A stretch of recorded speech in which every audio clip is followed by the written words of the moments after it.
11th mathematics के बच्चों,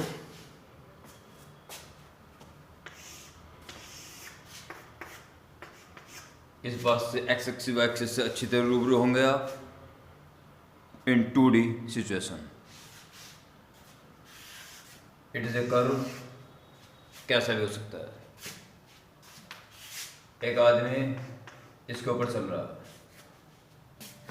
इसके चलने की डायरेक्शन अगर बिल्कुल स्ट्रेट लाइन होती तो हर कदम पर उसके चलने की डायरेक्शन एक जैसी होती।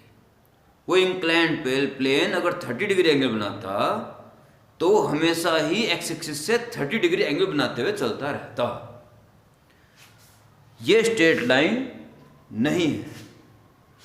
जब ये बंदा यहां रहा होगा तो चलने की डायरेक्शन इस वक्त यहाँ की टेंजेंट ये थी, जो कि एक्स एक्सिस से या पीछे चला था।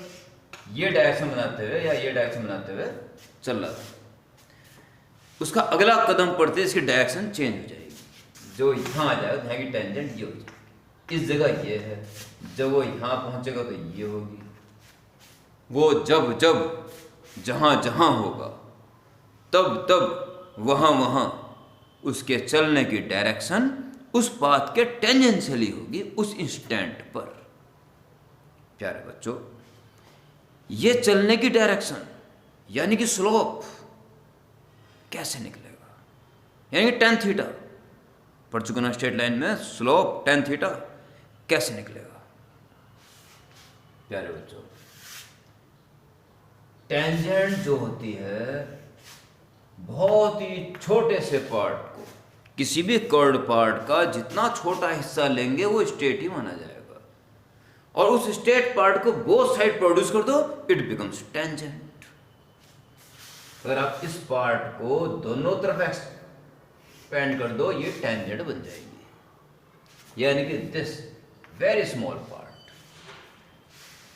Take that part at that place where tangent और स्लोप ऑफ टेंजेंट और direction of motion is required. ये छोटा सा पार्ट देखिए एक्स एक्सिस पे कितना पार्ट सबटेंड कर रहा होगा, से dx, और ये पार्ट y पे कितना कर रहा होगा, से dy। ये dy है तो ये dy रहा होगा, और ये dx है तो ये भी dx रहा होगा। ये स्ट्रेट मान के चलो इतना छोटा पार्ट होगा, तो dx से जो एंगल बना रहा है वही तो ये एक्स एक्सिस से बना रहा होगा।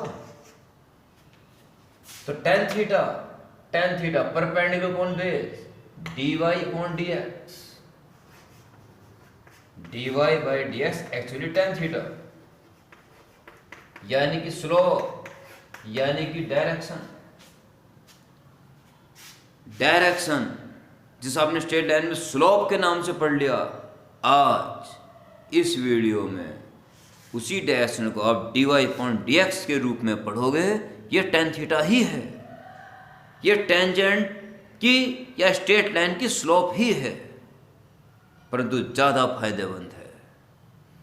इसलिए अब आपका डेरिवेटिव शुरू हो जाता है। आप ये मत समझना कि लिमिट पढ़ाए बगैर डेरिवेटिव कैसे पढ़ा रहे हैं। कुछ बात है कि डेरिवेटिव पहले पढ़ा रहा हूँ, इससे ख़त्म होते ही तुरंत लिमिट स्टार्ट हो जाएगी। कुछ बात है, और जब मैं कह रहा हूँ तो बात तो होगी ज़रूर कुछ ना कुछ। अब अलग अलग रास्ते कैसे कैसे होंगे, अलग अलग रास्तों के ऊपर यानी कि अलग अलग कर्व के अलग अलग डेरिवेटिव होंगे, उन्हें अब आप नोट करेंगे।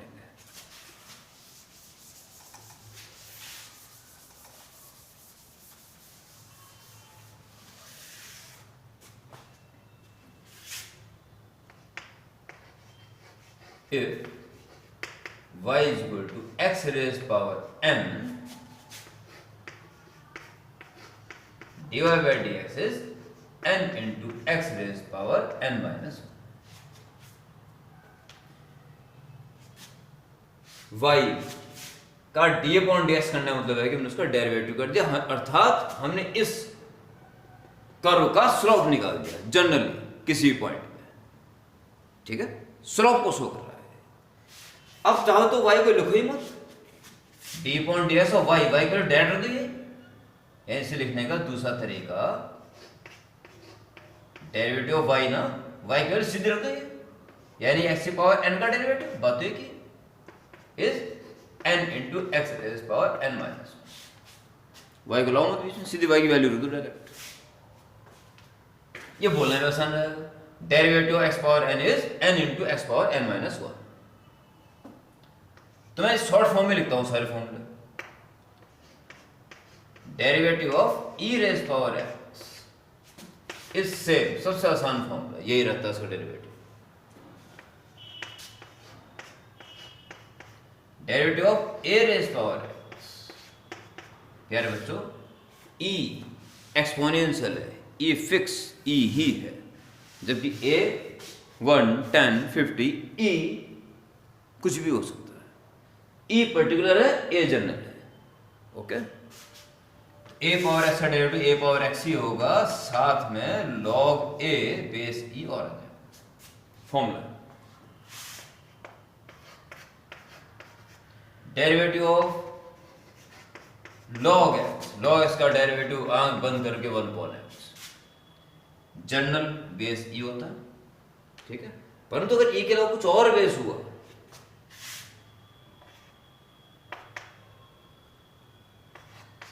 D by D x of, ध्यान ना लॉग एक्स का 1/x ही होता है, बेस ई है तो कहानी वहीं खत्म होगी, और बेस अगर ई के अलावा कुछ और है तो इनटू में लॉग ई और आ जाएगा उसी बेस के साथ, ठीक है। बाकी आपके पास 1 3 4 5 6 7 8 9 10 11 डेरिवेटिव ऑफ क्या होते हैं 6 ट्रिग्नोमेट्रिक रेशियो, डेरिवेटिव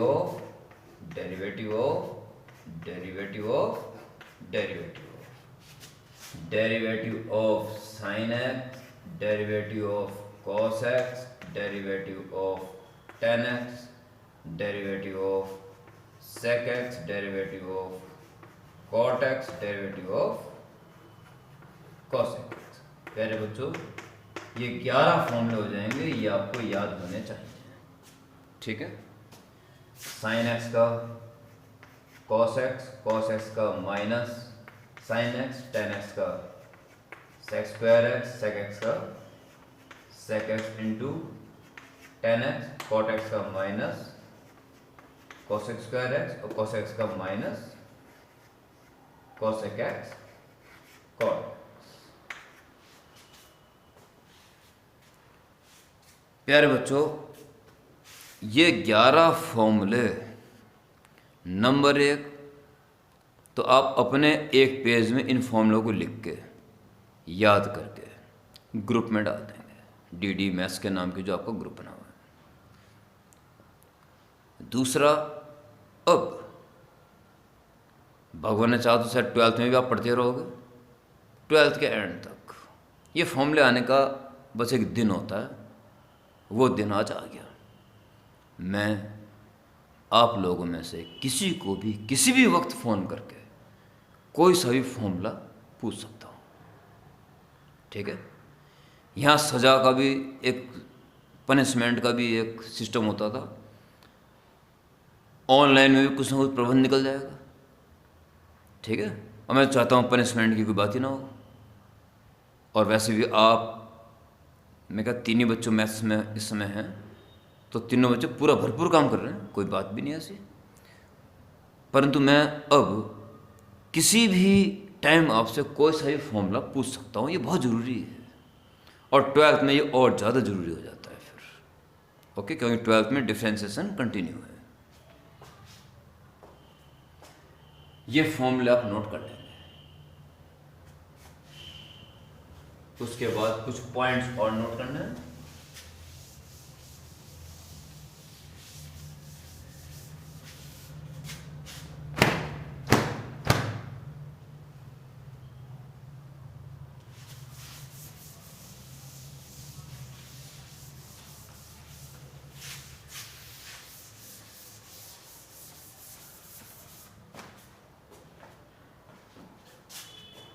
अगर आपको डेरिवेटिव करना है एडिशन और सब्ट्रैक्शन ऑफ टू फंक्शंस का,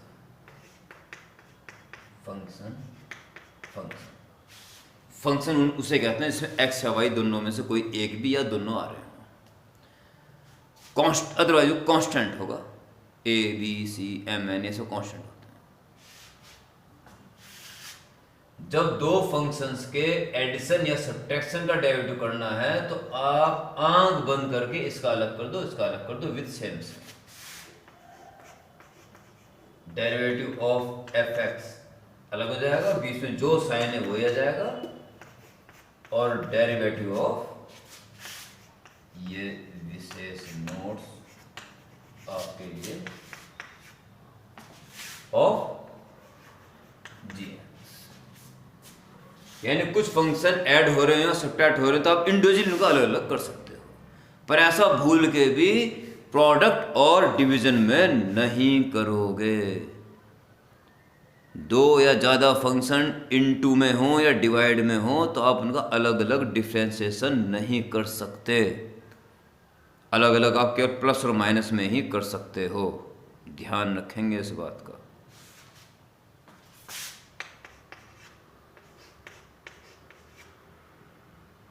अगर प्रोडक्ट आ रहा होगा डिवीजन आ रहा हो तब नहीं करेंगे अलग अलग, सुन लें बस। तो वो कैसे करेंगे वो अगली वीडियो में बताया जाएगा।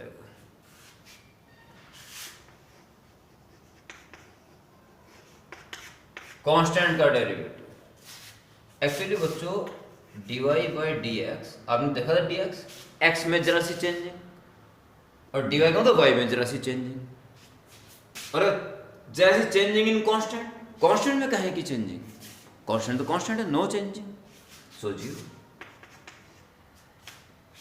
कोई भी कांस्टेंट टर्म बिल्कुल इंडिविजुअल हो प्लस माइनस में तो उसका डेरिवेटिव जीरो, परंतु अगर ये इंटू या डिवाइड में है तो उसको वैसे के वैसे रहने देना इंटू और डिवाइड में।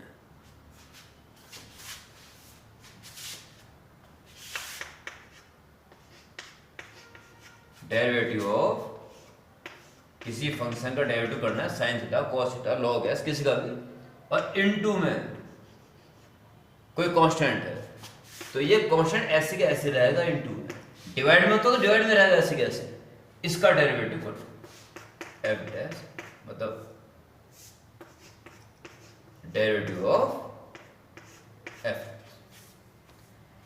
कांस्टेंट टर्म्स किसी फंक्शन के इनटू या डिवाइड में है तो ऐसी ऐसी रहेंगे, फंक्शन डेरिवेटिव हो जाएगा, परंतु यही कांस्टेंट्स अगर बिल्कुल अलग हैं प्लस और माइनस में तो इनका डेरिवेटिव जीरो हो जाएगा। बस इतना ही फर्स्ट एक्सरसाइज की शुरुआत के लिए है, और एक दो क्वेश्चन बता रहा हूँ इसी वीडियो में, उसके बाद आप फर्स्ट एक्सरसाइज की रेल बना देंगे, बिल्कुल खत्म। पर एक बार में बैठ के मत कर देना खत्म, वो तो निपटाना हो जाता है। फिर 2-3 बार में बैठ के 60 क्वेश्चन है तो 20-20 क्वेश्चन कर लो, 10-10 क्वेश्चन कर लो, 5-7-10 बार बैठो, एक बार में थके हारे कर दिया बस, वो तो निपटाना होता है बच्चों, करना नहीं होता, वो बार बार लेके बैठो।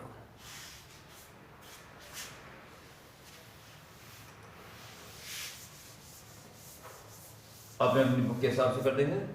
होता है किसी की बुक में ये लिखा हो कि डिफरेंशिएट बाय फर्स्ट प्रिंसिपल, वो अभी नहीं करने हैं, ठीक है, सिंपल वाले उसके एग्जाम्पल देख लेना, इस टाइप से कर रखे होंगे तो वो करने हैं।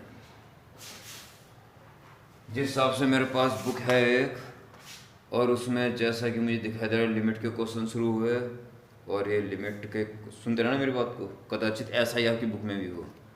ये लिमिट के क्वेश्चन चल रहे हैं अभी, और ये लिमिट के चल रहे हैं, और ये डेरिवेटिव शुरू हो गया, find the derivative of this at this, limit जैसी बातें कर रहा है कुछ, इसलिए अभी नहीं, इन्हें नहीं करने हैं। यहाँ अभी भी लिमिट चल रही, इसे भी नहीं करना है। सुन लो मेरी बात को, जब आप ढूंढोगे कि कौन सी एक्सरसाइज करें तो ये मेरी बात याद आएगी, मैं कैसे कैसे सोच रहा हूँ, ये आप भी सोचोगे, ये कहाँ है, ये तो मिले ही नहीं रहे, ऐसे आप सोच सकते हो। और जी algebra of derivative of function, हाँ ये हो सकता है, हाँ यही तो हैं, यही तो सर ने बताए थे बोर्ड में, ऐसा आप सोचोगे तो जी ये आ जाएगी एक्सरसाइज, और ये आई और ये आ गई। 13.8 इस बुक के हिसाब से find the derivative of each of the following function, इतना लिखा रहेगा, फाइंड द डेरिवेटिव ऑफ, बस, ना कि बाय फर्स्ट प्रिंसिपल, वो नहीं करने है अभी।